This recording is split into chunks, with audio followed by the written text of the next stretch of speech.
We are continuing our discussion of mechanisms to avoid predation.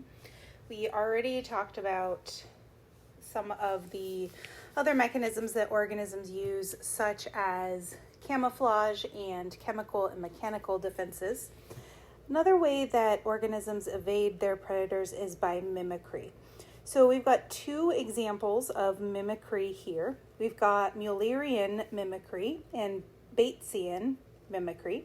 These are slightly different, but in both of these mechanisms, one organism is colored or patterned like another. So in Mullerian mimicry, we've got two noxious species. So noxious means harmful, poisonous, or unpleasant. So two harmful species that look alike. So basically both of these have a type of warning coloration that says, I am bad, I am harmful, I am poisonous, whatever the case might be, stay away. So we saw warning coloration, the aposematic coloration on the previous slide. Our example was a blue poison dart frog.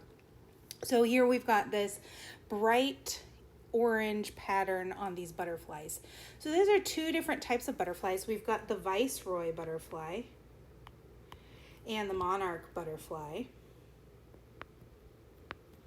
And both of these are noxious species. So they have similar coloration, similar warning coloration to indicate that both of them are noxious. On the bottom here we have Batesian mimicry, and this is where an unpalatable or a palatable species copies an unpalatable one. So unpalatable means essentially the same thing as noxious. Maybe it tastes bad, maybe it's harmful. And so what we have here is one that is not harmful, not poisonous, pretending to be. So it looks like one that actually is. So on the left here, we've got the scarlet king snake.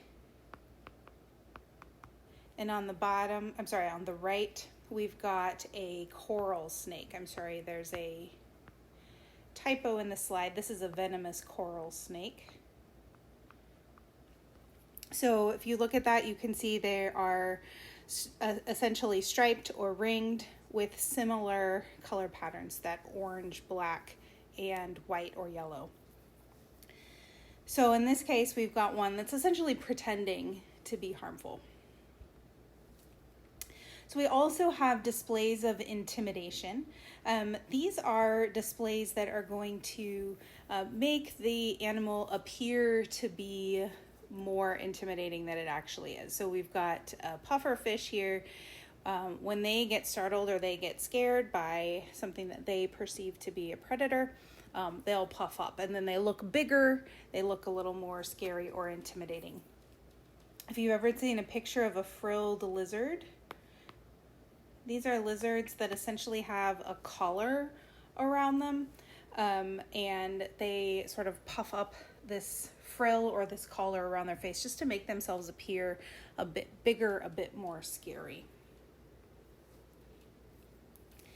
Next, we have armor and weaponry. So armor is basically going to be a protection against teeth or claws. And weaponry is, just like it sounds, something that could be used to fight back. So for example, in this picture here, we've got a sable antelope with these big, huge horns that can be used as defense. Antlers are another example of something that could be used as defense. Turtle shells are an example of basically like a strong protective defense. So they're probably not hurting too many animals with their shells, but by having that strong skeletal shell, they are providing protection for their softer body parts. Another example might be a beetle exoskeleton. So depending on the semester, we may or may not have learned about exoskeletons yet, but exoskeletons are generally hard. They form a protective layer on the outside of an organism. So sort of the opposite of our skin. It's a sort of a protective hard skin on the outside, whereas we have our soft skin on the outside.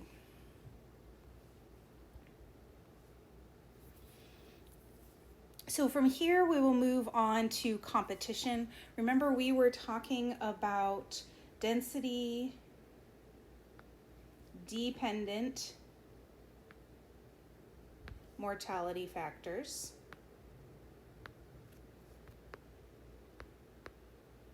And we said that density dependent mortality factors were factors that affect mortality dependent upon the density of the population. And in general, we are talking about when we have more individuals in a particular area, this density dependent factor has a stronger effect on mortality.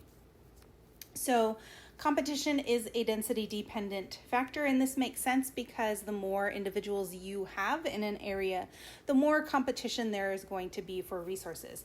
Now, this could be within or between species.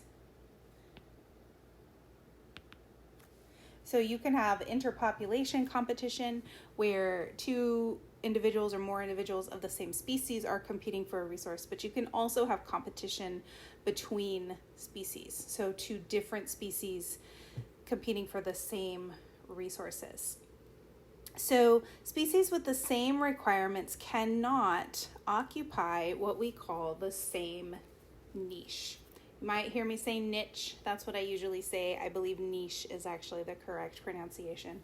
I don't care which one you say. So a niche is basically a set of requirements for an organism. So a niche is essentially the set of resources that a particular species requires for survival. So you cannot have two species occupying the same niche in the exact same location because they are going to be in direct competition for everything. So there's a couple of ways that species get around this. Now, this idea that they cannot coexist in the same niche is called the competitive exclusion principle. Basically, what this means is that if you are a complete incomplete competition with another organism, meaning you are competing for all of the same resources, you cannot coexist. And one is going to get pushed out or one is going to die out because there's simply not enough resources to compete over the same exact set. So we've got three different types of paramecium here. Paramecium are a protist,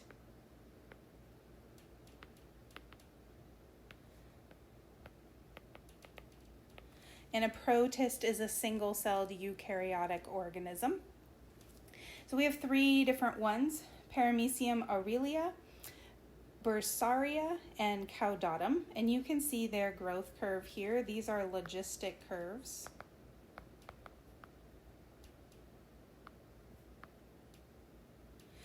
And you can see what their curve looks like when each of them are grown separately. On the right here, we have two different examples of competitive exclusion. So you can see that in this example on the left, we've got Aurelia and Caudatum, and for a while, they do okay competing for the same resources. But over time, the Aurelia begin to outcompete Caudatum, and Caudatum eventually dies out or is looking like it's going to die out. On the right, you have competition between Caudatum and Bursaria. So instead of dying out, in this situation, Caudatum's actually doing a little bit better. In this graph, it doesn't look like Bursaria is quite dying out, but they're not doing nearly as well. And this is just an example of how that competitive exclusion principle works. If you have the exact same resources, this is probably in a closed environment like an aquarium type system, you cannot continue to thrive if you are in direct competition. So to get around this, living organisms will do something called resource partitioning. So what happens with resource partitioning is that each organism that is involved in this competition will basically diversify, and they'll begin to use resources differently. They might use the same resource at a different time. They might use a slightly different resource. They might use a resource less. Anything to sort of remove themselves from this direct competition. So on the bottom here, we have an example where we look at 5 different types of warblers. And I'm sorry, I'm just realizing that the picture here is not exactly the picture of the warblers. Warblers are birds. And so as an example here, we've got researchers studying these birds, and they realized that one way that these birds are doing resource partitioning is that they are living and eating insects from different heights and different regions of the same tree. So each of these different species of birds is dependent on the same type of tree. That tree probably has a particular type of berry or seed, something like that, a fruit, or maybe insects that are growing on it that it is attracted to. And so these birds are basically using different areas of that tree in order to still make use of that tree. Down here on the bottom, this is a graph that shows a different type of resource partitioning. So on the left, we have 4 different types of organisms, all who are using the same type of resource. In this case, it is seeds. And you can see that each one is sort of specialized for eating different types of seeds, or different sizes of seeds, I should say. So we've got the ants eating smaller seeds, beetles slightly larger, mice larger than that, and then birds eating the largest seeds. And you can see that there are seed sizes where their competition is going to overlap, but the majority of the seeds that they are eating are actually sizes that are not overlapping. So each one has their own particular size that they're able to utilize in the environment. On the right hand side, we have the same thing happening, except we have only 2. We have the ant and the beetle, and these 2 are then able to use a wider range of different sizes. Right, so last couple of topics, we're just going to talk about mutualism and commensalism just a little bit. We talked about these briefly already. We sort of define them in terms of positive and negative interactions between species. So remember, mutualism is a positive interaction. This is where both of our species benefit. So for example, we have pollination. So plants and bees, or plants and hummingbirds, there we go, that's the word I'm looking for. These guys are both evolved to essentially work together. So we have plants that attract in their pollinators with nectar, with bright colors, and then we have these pollinators who have evolved mechanisms to pick up pollen along with the nectar that attracts them in. And when they move from flower to flower, they're going to move that pollen. So the pollinator, the bee in this case, is getting basically a food source, nectar, and the plant is benefiting from this pollinator moving its pollen around to other plants of the same species so that we get more plants. Commensalism, remember this one is a positive neutral interaction. So one member benefits while the other is unaffected. So an example of this is seed dispersal by barbed seeds. So some plants will produce little burrs that'll stick to animal fur, and the plant benefits because their seeds are moved around, and then the animals with the fur are unaffected. All right, so our third density-dependent factor is going to be the spread of pathogens. So a pathogen is anything that causes a disease. It's a transferable disease.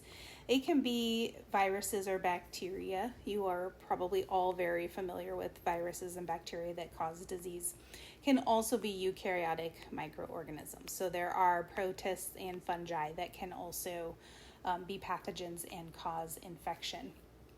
So pathogens spread through a host community in a density-dependent manner.